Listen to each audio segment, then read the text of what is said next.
All right, welcome back, guys, to another lesson.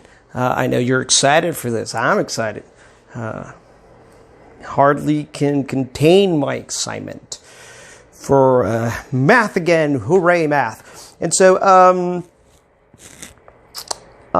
today we're going to do a lesson called Pythagorean Theorem, which is very important. It's something that you will be doing for a long time, not only next year, but 9th grade, 10th grade, 11th grade, 12th grade.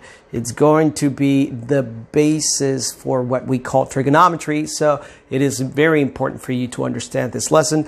I think it's not very hard, and we'll see what it is in a second. But before we start, I would like to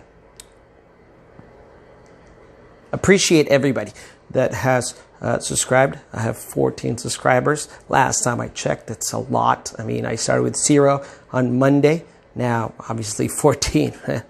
You know, that's like a rate of maybe one video. Maybe actually it's like 1 every 2 videos. But again, you know, pretty soon I'm going to get to that 1 million subscribers, get that gold play button. You know, we're doing it. We're doing it. Mr. Silva's Math Army. I don't know. But let's get into this. All right, so as you see, I haven't written anything on the board, and that's because I want to start with a story. And the little story goes like this. There was this Greek guy called Pythagoras, all right? That's where we get the Pythagorean theorem from. This guy Pythagoras, he had this fascination with triangles. And then he was like, okay, let me see a right triangle. So I'm going to do a quick sketch of a right triangle.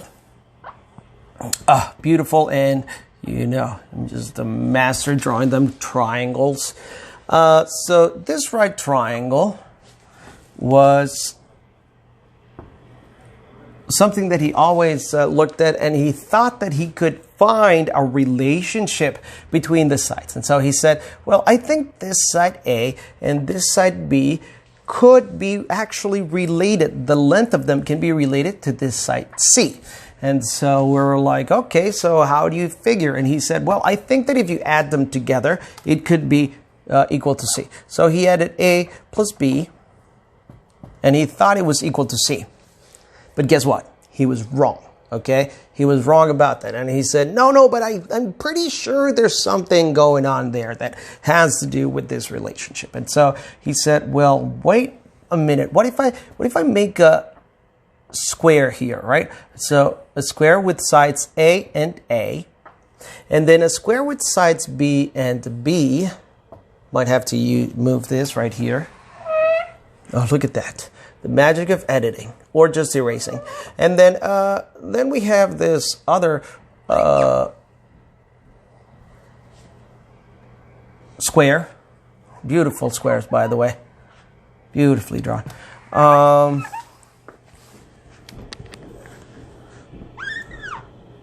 We have another square right here. So this square is B times B, and this square is A times A. So what is the area of this square? Obviously, A times A equals A squared. And B times B equals B squared. So he said, what if we actually add these two squares together? Would it be that I could find what this square, beautiful square again, look at that. It's just seamless. I don't really have to try that hard. C times C, right? And so would it be the same as this square right here?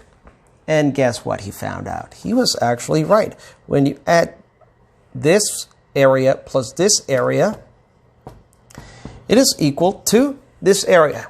And then everyone was like, wow, congratulations. You found something that nobody was asking for, because we're not really worried about the square here or here or here. We don't really care about the square. It's about the triangle. And he said, well, calm down, relax, because the opposite operation of squaring is square rooting. And if we square root everything, at some point, we are going to be able to find C. And everyone's like, oh, okay, then we actually care. We actually care about what you did. And so something really important before we move on is that this C is going to always have a very special name. This C is always going to be the side corresponding the right angle, meaning that the right angle is opposite from the C, and this C has a very interesting name. Okay, so this beautiful name is called hypotenuse. Hypotenuse. All right, beautiful name for some of your daughters if you want to. You know, Sarah Hypotenuse Chavez or something like that. Beautiful name. You know, Nicole Hypotenuse something. Beautiful name right there. And so once you actually know about the hypotenuse, then we can actually start talking about the Pythagorean theorem. And in fact, this right here, a squared plus b squared equals c squared, is the Pythagorean theorem. All right, so the first example of the Pythagorean theorem in example 1, they say, okay, copy this triangle and then try to make squares. So we're going to try to make these squares right here. Obviously, for me, no problem at all. I'll teach you guys when we get back to school how to draw beautiful squares just like these. And so then we have 8 centimeters right here. And then we have 6 centimeters. Oh, look at that. Beautiful. So effortless. And then we have this other square right here. So C times C. So then we have 8 times 8, right? So 8 times 8 is going to be 64 centimeters squares. Centimeters squared, not squares. And then 6 times 6 is going to be 36 centimeters squared. And then C times C is just going to be C squared. So then we're going to use our Pythagorean theorem, a squared plus b squared equals c squared. In fact, I would actually just prefer for you to learn this formula rather than the squares. The squares are helpful to understand what is going on because we're not interested in the area of the square. We're interested on one of the sides of the square, right? So that's very important for us to understand. So then we have a squared, which is, let's say it's 36. It doesn't really matter which one it is. So 36 plus 64 equals c squared. Well, 36 plus 64, it turns out to be 100. 100 equals c squared. And then we're going to square root both sides because that's how we get rid of the square, right? The opposite operation of squaring is square rooting. And so we cancel these out, and square root of 100 is 10. So we find out that this right here is 10 centimeters. And that is my hypotenuse. My hypotenuse is 10. Okay, in my second example, they give me this triangle right here, beautiful, 13 hypotenuse, 12 one of the legs, and then A, and say find A. Well, I said, well, it's right here. It's never been hiding or anything, so it's right there. I guess what they're trying to say is what number is A? That's a whole different question. So let's actually solve for A. I like it a lot better when they say solve for A, not find. It's not like it's hiding. It's not. We're not playing hide and seek. This is math. It's serious business. And so what happens is that then we're going to have to do the Pythagorean theorem, a squared plus b squared equals c squared. And so we know that c is going to be the hypotenuse, always going to be the side opposite the right angle. And so c has to be 13 and b is going to be 12. And so a squared plus 12 squared equals 13 squared. And so a squared, we don't know what it is, but we know what 12 squared is, which is 144. 13 squared is 169. And then if we subtract 169 from 144, yes, 160, no. If we subtract 169 by 144, it will give us a squared equals 25. Then we're going to square root both sides, and a will be 5. Look at that. I solved for a. I mean, a was always there all along. You kind of like actually went with us in this beautiful journey to find what it is. And a is 5. And so that's how you actually use the Pythagorean theorem to find what it is. I know that in your book they do start using the squares a lot. But for me, the squares sometimes get a little bit confusing because students try to find what the area of the square is, and they think that's it. I don't really like it because we need to find is the side of the square. Not find, solve for the side of the square. And so it will be 5. In the third example, we have a right triangle. I forgot to put the right angle, which has sides of 4 and 3. And they tell us, okay, find not what the hypotenuse is, but what is the perimeter? And they tell us all the measurements are in centimeters. So what we're going to do is we're going to find this by using the formula, right? So by now, I'm always going to be writing it. Pythagorean theorem, a squared plus b squared equals c squared. Yay. So, that's the Pythagorean theorem. Let's actually do it over here. And so, if we do it over here, it's going to be something like this.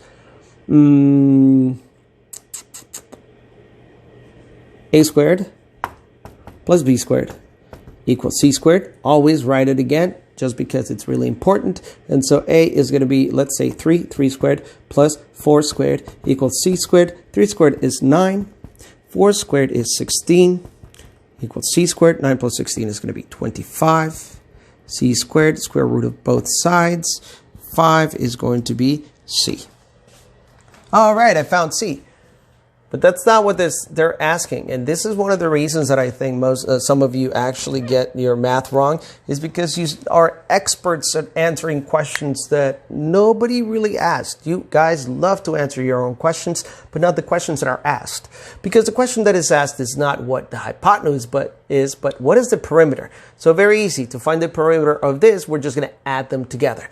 And so to find the perimeter, we're going to add 5 plus 4 plus 3. Well, 5 plus 4 plus 3 is going to be 12 centimeters. Not cubed, not squared, just 12 centimeters, because it's perimeter, which is the distance around the shape, and that would be the answer. All right, so I'm going to skip example 4 because I think example 4 is literally what we started with. You have to draw the little squares and then add them all together and find what the formula is, which is Pythagorean theorem. A squared plus b squared equals c squared. And I'm going to jump right into example 5, which is which one of these is a right triangle. So the only way to actually find out is to assume that this is the right angle here, that this is the right angle here, and that this is the right angle here. Can I put it there? No, I can't, because I don't know whether or not they follow the Pythagorean theorem. And the rule of thumb is the Pythagorean theorem only works with right triangles. Okay, so let's do this. A squared plus b squared equals c squared. So a squared is going to be 4 squared plus 5 squared equals 6 squared. 4 squared is going to be 16 plus 25 equals 36. Well, I already know that 16 plus 25 is not 36. 11 plus 25 is 36. 16 plus 25 is going to be 41. 41 is not equal to 36, so this is not right. Both the answer and the triangle. Get it? Not right. Then the second one, this one, 7 and 7. So again, we're going to do a squared plus b squared equals c squared. C squared has to always be the longest side anyway. So a squared is going to be 7 squared plus 7 squared equals 10 squared. 7 squared is 49 plus 49 equals 100. Well, I know that 49 plus 49 is not 100. In fact, 49 plus 49 is going to be 98. But 98 is not 100, and that's why I know that this is not right. And so we get to the last triangle. Well, just by the fact that these two are not right, I would have to say that this is wrong. But unfortunately for you, math doesn't work that way. You have to go through the process. So you have to do a squared plus b squared equals c squared, because you have to explain why is it a right triangle.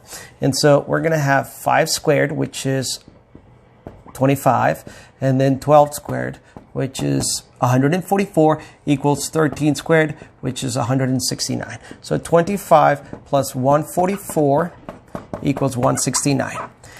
What is 25 plus 144? 5 plus 4 is going to be 9. 4 plus 2 is going to be 6, and 1 plus 0 is going to be 1. Look at that. 169 is the same thing as 169. This is a right triangle. And that's how you actually do the Pythagorean theorem. So hopefully you guys understood this. This is not a very hard lesson. It is important, but not very hard, I don't think. And so it's something that you have to start thinking about a lot when we talk about right triangles. Not right triangle, not right triangle, a right triangle. We discovered it by using the Pythagorean theorem. So thank you again for tuning in. Even if it's forced because we don't have school and you have to do your homework anyway. But I appreciate this. And I hope that you guys are liking it and you guys are learning. More importantly than really liking it, that you guys are learning. It's really important that you guys learn. And so please let me know if you have any questions in the comments down below or in the comments through the Google Classroom. Please let me know if you have any questions, because if you guys don't ask questions, I'm going to assume that everybody is understanding. But I would like to thank everyone that has watched, and I would like to thank everyone that has subscribed and liked my previous videos. And you know, if you like it, you're in luck, because we have about 6 or so more videos. So I'll see you in the next one. See ya.